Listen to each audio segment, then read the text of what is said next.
So what is this book consumed of? What is in this book? What is the meat of this book? What is the message? What is the story? What is the reason for writing this? Well, the reason I did because the struggles I had with my addiction, and I came up out of it, and if I can come out, anyone else who's struggling with any addiction can come out, whether it's mental, physical, or whatever abuse you've gone through or whatever addiction you've gone through. And in my travels, I've learned that people are different all over the world, all over. And I wanted to share this with other people, because if it happened to me, it can happen to anyone, and anyone can come out of it, not just me. And I wanted to share that. That's why I was a colorful person. I adapted to the different situations I was in. And that's why I named that book Colorful, because I came out of it. And it was very interesting just to travel, not knowing where I was going to even stay. I just wanted to go. Hey, I want to go to Utah. I've never been there. I want to go to Colorado, and I would just go, and whatever happened, happened. So did would you say your addiction what drew you to these different places, or did you want to just go to be going? Was it because what kind of addiction was it first of all? It was a drug addiction. So did your drug addiction leave you broken and homeless? Yes, it did. Yes, and that's why I was trying to run and get away from. But each time I went to each city, the problems run faster than I did. It's always going to be these issues. But in my mind, I thought I could run away and find another way of living. Exactly. Okay. Thought I could start over new, find a way of living, and I would have.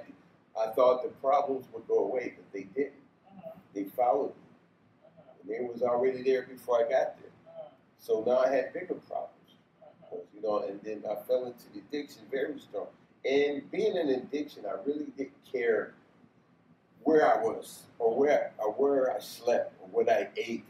I was just glad to be alive and live for another day. And it was terrible because I didn't see it. I didn't see what I was doing. I like blinders on. And going from state to state or city to city and just living from pillar to post, it wasn't good. It wasn't good because I didn't know where my next meal was coming from. I didn't know where I was going to sleep the next day or where I was going to eat. So so when you realized that running away wasn't the problem, wasn't the solution, and the problems was going to reach you there when you got there, when did it come to the realization for you that, hey, I need to address these demons that's in me and beat them? Well, I had a vision in my life that I knew I wasn't going to always be a drug addict or addicted.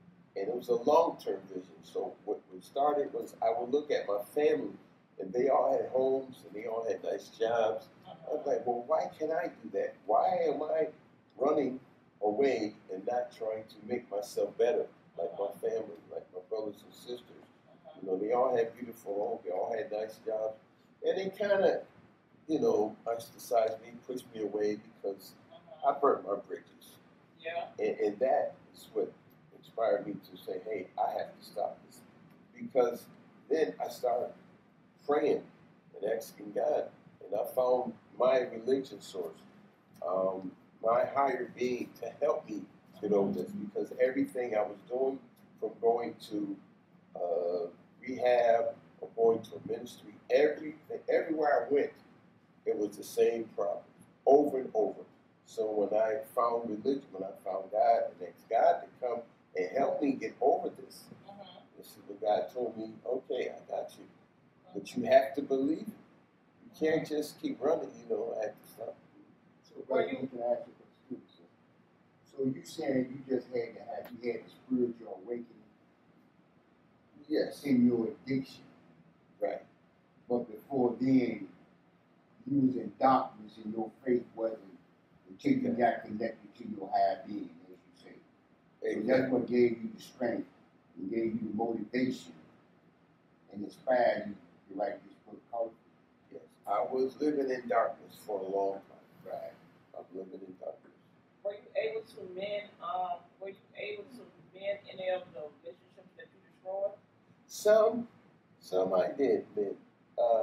But it's hard because people will look at you a certain way because of your addiction and that first impression, and they will always look at you because, like I said, I've done things, I've taken things, I've hurt other people, you know, so people kind of remember that.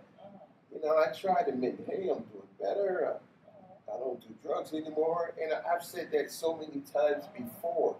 So it's like, okay, you told me that last time, and the time before that. What makes it different? But like Brother Eric said, I was living in darkness. I didn't have nothing. I fell right back into that deep hole, and I had to keep climbing up out of it. And when I saw the next hole, I kept jumping into that one. So how long have you been out of the darkness and into the light? I would say about 8 years. It took tragic for me to do that because my mother passed away, and I'm like, I don't have a friend no more. I don't, you know, it really hurt it because once you know, no one can prepare you for the death of your mother. And once that happened, I knew, you know, she was the only one who loved you, take you in no matter what. But I didn't have that anymore, and that's that. At that point, I'm like, okay, that's it. I can't do this no more. I'm tired of running. I'm tired of being sick and tired. I'm tired of living from pillar to post, and I have got to get it together. My question is that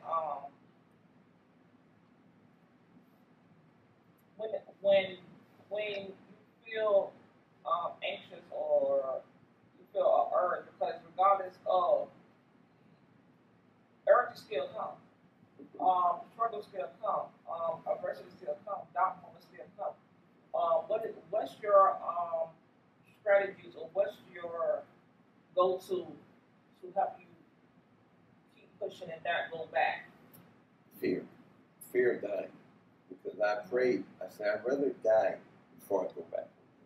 I'd rather be dead before I go through this addiction again. And that biggest fear, if I take another hit, or if I smoke another joint, or if I drink another beer, in my mind, I'm going to die. And that fear, that's what gets me. And then I start eating a lot too.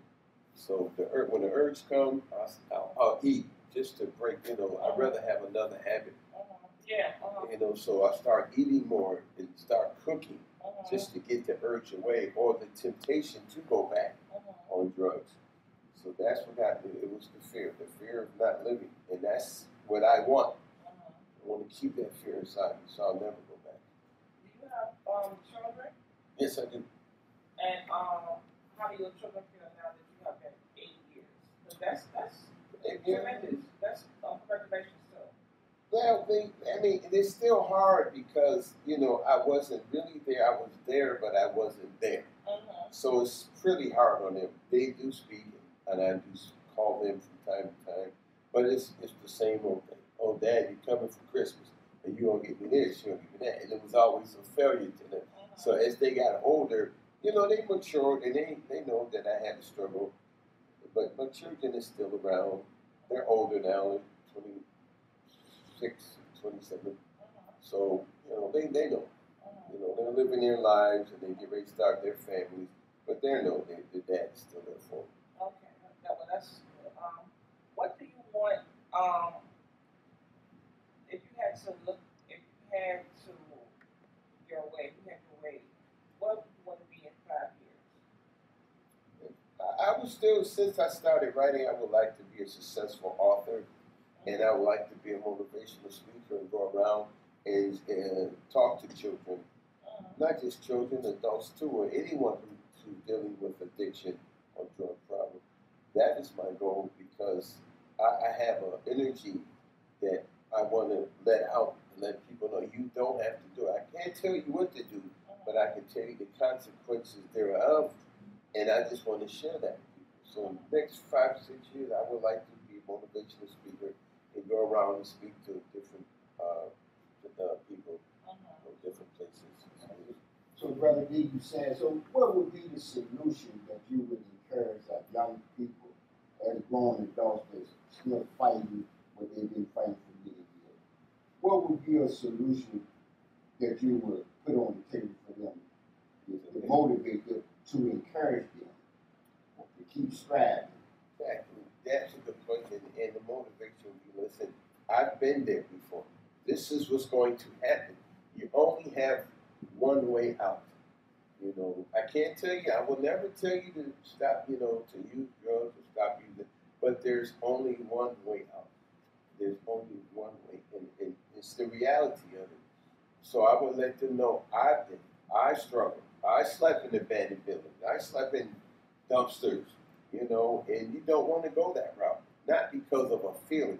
The drug is a good feeling, but it's a false illusion. Because when it's over, now what? You don't have no money, you don't have no friends. Okay, good, yeah, that's good. And the Like problem, the sister said, it's good. and the problem is still there. And it's still there. It's not going away. You have to make that decision. You know, I'll share a story. I was getting high in Phoenix, Arizona, and I wanted to hide. I didn't want nobody to see me. And it was a garbage dumpster. And I was that desperate. And I jumped over in the dumpster just to get out. And to my surprise, it was someone else there. I was like, whoa, okay. And we shared, but I fell asleep. And when I woke up in the morning, the truck was on the way to dump the garbage. It was a construction dump, you know. But when I was waking up, I felt moving. I was like, where am I? I didn't know where I was, didn't know anything. And when I trod up, I saw the truck going to be at dump. I was like, wow, this is what I want to do? No, I jumped out. And the thing is, I kept consistently, I kept doing it, and I kept doing it. It didn't matter at that point. I was upset, but the thing is, I had to find my higher strength. That's what got me. And I can read a passage in here, you know, from the book that really helped me. Yes. Just wondering, what advice would you give high schoolers who are facing temptation by their friends asking them to smoke things and to cut class and do things that they know that will lead them? The advice is temptation is going to always be there. And here's what's the consequences of that. If you do it, this is what's going to happen. You're going to either die or you're going to go to jail. Those are the only solutions. You're going to get hurt. There's nothing good coming out of someone trying to convince you to go and do drugs. There's never a good solution. Everything's bad is going to happen. And if you want to live that life and you want bad things to happen, then that's your choice. But if you want to live right and change your life, then don't do it. Right. The temptation is going to always be there. If it isn't your school classmates, it can be your neighbor, it can be your cousin, it can be your brother.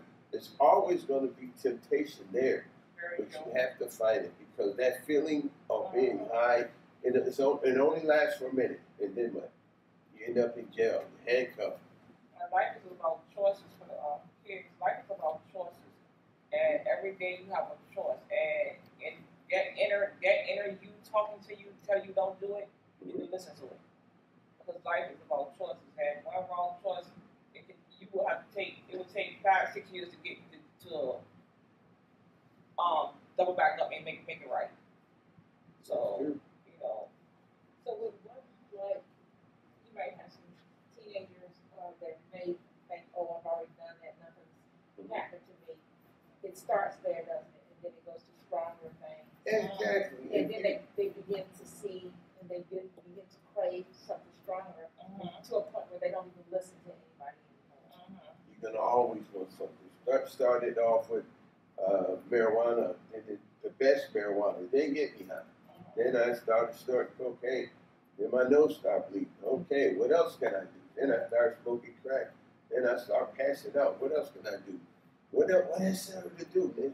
The buck stops here. Because you're chasing the next high. Because once you start getting out of that, you're going mediocre. So you're going to want another one that can make you higher. So it's just going up and up and up until you're going to be down. Stapling anything using that? Was you escaping something? I That wasn't. you really couldn't help?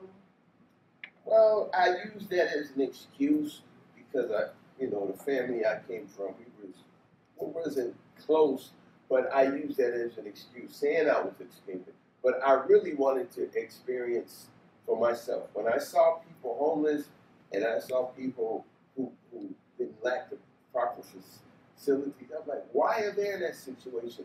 I've done drugs, I can do it. And I was fooling myself saying I don't have to be homeless and I would try it. And like, see, I did it. And then it got worse and it got worse. And I was like, oh, that's why they're in this. This is why that happened. And when you see people, you like, why are they doing it? Now, you don't have to be this way. I can see people now, homeless, don't bath, wearing the same clothes, and I didn't understand it until I experienced. I don't know why I wanted to experience that. I didn't have to be homeless. I had a loving family. My mother had a nice home. I could run back anytime, but I didn't have to be, but I chose to be. And it was a wrong decision. So I don't want people to make that decision. If you have a home and lovely family, stay home. That's where your family is. That's where your love is. And your safe haven. You want to read Yes, I was going to read the fact. This is one that I like because I was in jail when I thought about this. It says, now what happened? Just getting out of prison. Now what should I do? I've done bad things and I should have known better, but I didn't know better. Because if I'd known better, I would have done better. The drugs took me down again and again. I lost my family, so I started to pray to God, please get me out of this. This is not for me. God, please help me get me out of this. So God said to me, don't worry about it. Keep the faith and keep praying. I'm going to take care of you and your family. This is what I'm going to do. I'm going to show you who I am and what I can do. I said, God, I need to provide for my family. They trust me. God said, be patient and listen. I have a blessing for you. You have been blessed by me. Take your time. Don't do the things you used to. And when you get out of jail, I want you to go down the hall. I have a blessing for you. And I didn't understand that. Basically, it was telling me, let everything go. Let it go. Don't go this way, go this way. Don't go to your left, go to your right. I always went to the left. It was more fun. It was partying. It was the drugs. But when you go to the right, there's other things. It's dealing with your problems, responsibility. It's being a man, it's woman up. It's everything everything that God wants you to do is over there. You need to go over there and do what you got to do to maintain it. Okay. This book is beautiful. And it's raw. It's you're being transparent because it's some ugly stuff in here in this book. Yes. And a lot of people, no one is exempt from pain, hurt. No one is exempt from doing wrongness. None of us is perfect, but you being transparent is a beautiful thing, and I think more people need to be transparent in life. And I commend you, brother. I love you, brother, and I hope you enjoy it. It's called Colorful, y'all. It's at the Richmond Public Library. You can come pick it up anytime and check it out. It's my brother Derrick Parker. He wrote this book here.